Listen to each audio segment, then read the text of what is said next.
Hi, I'm Lisa Sabaniak from Life Like You Mean It, and today we're going to talk about the ethos of witchcraft.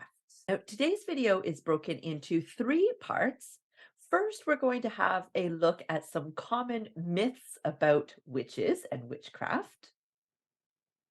Second, we're going to actually look at the truth and what will, in essence, be the ethos. And third, I'm going to give you a working example of this ethos in practice by me in everyday witchcraft. So let's get started.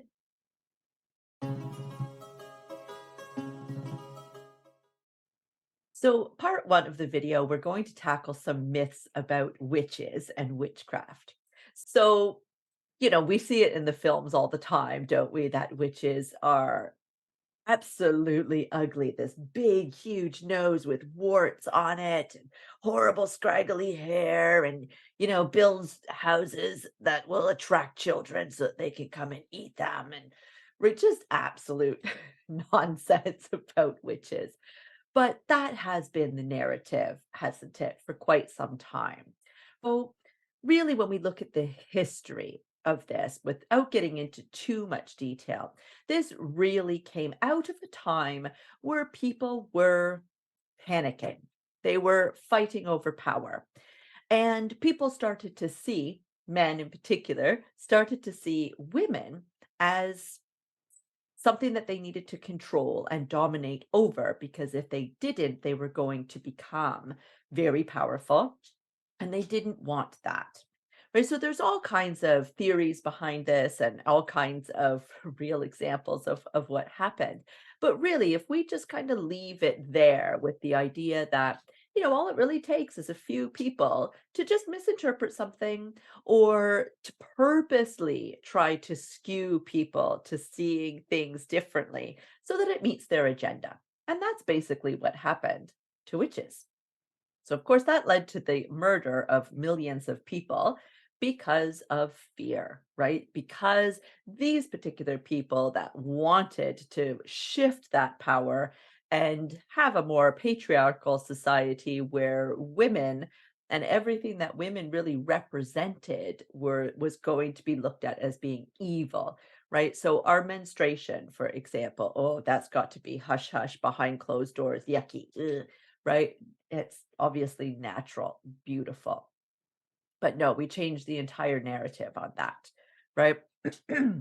We could look at the same thing with planting some food in your garden, right? This also was corresponding at a time well before grocery stores where everybody grew their own food, right? And so a witch really was a woman who was tending to her own garden, growing her own food, using some of that herbs as herbal medicine, and perhaps even helping out her neighbor or her fellow townsmen by offering some tinctures or treatments, salves, whatever that could help them with whatever ailments they were suffering from. And so, in this short span of time here, we go from having these people that are integral parts of our community and are respected and needed to, oh, we need to shame them, we need to fear them, right? Because they have so much power. And thus ends up happening the witch hunts. So, of course, there's a lot more history there. Of course, there's a lot more intricacies there at play. But one of these major myths that came out of all of this, other than the we all have big noses with warts on them and look horrible and, eat children, is the myth that witches are going to harm other people, that they manipulate others and they literally harm by giving curses or hexes on people. So, part two of this video, we're going to look at the truth and my ethos of witchcraft, which is to do no harm, to never interfere with the free will of another person.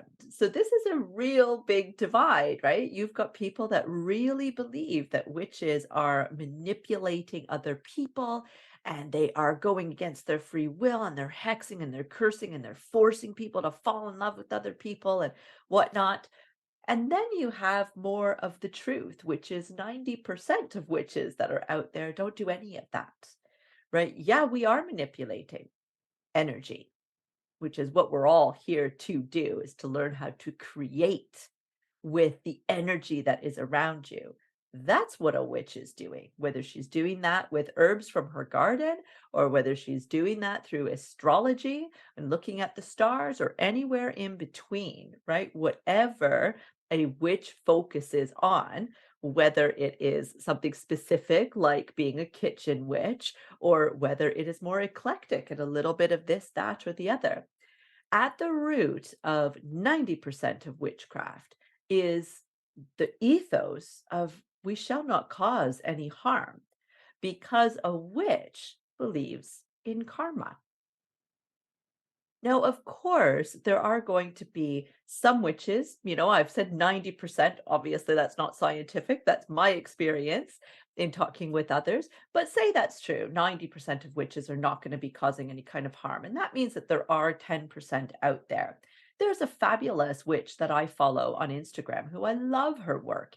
And she boldly put out a statement not very long ago about how she has no problems putting out a hex or a curse on somebody, particularly if they have caused harm to somebody. And she used her logic, her reasoning being about how she's a survivor of child abuse who didn't get justice in her life. Don't mind the sound of snoring dogs behind me. She didn't get the justice in her life. And so when somebody else approaches her that is doing something similar, right, trying to overcome child abuse or maybe domestic violence or something like that, and they don't have any justice and they come to her, that she has no problem putting a hex or a curse onto them to give this person that justice. And I completely understand that. And I completely understand that there will be others that will have also justified what they do. And I say, hats off to them.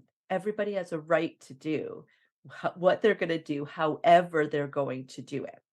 But 90% of us, and certainly myself, I look at justice differently because I'm looking at the idea of karma. I don't want to be adding to my karma by causing harm to another person or manipulating the free will of another person.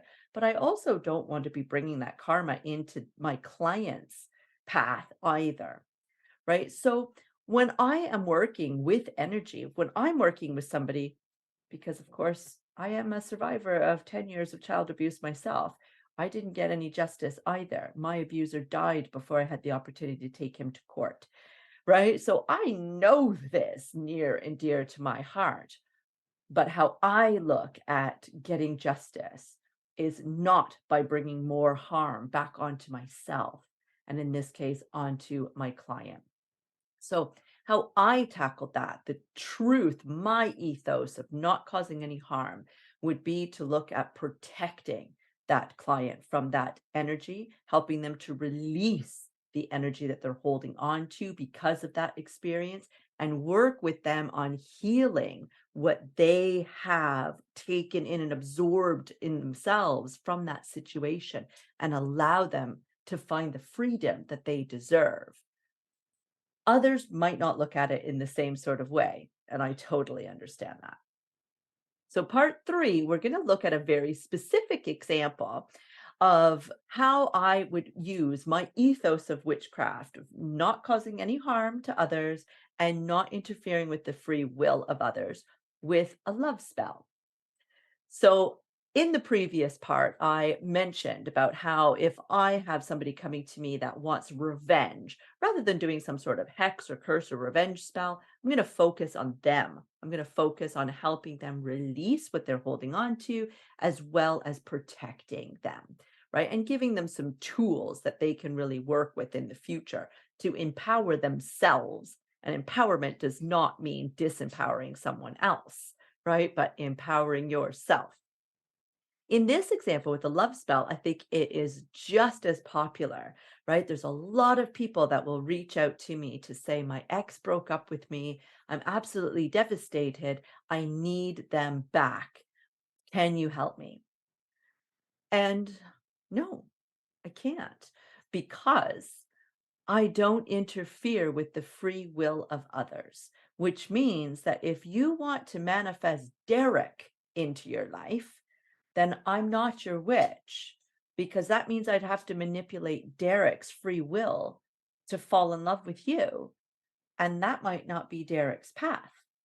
I am willing to manipulate energy so that you are open to receiving love, so that the person you're supposed to be with will find you and that they will be ready. When you're both ready, you'll find each other, and then you will be able to create this sacred bond and relationship with each other.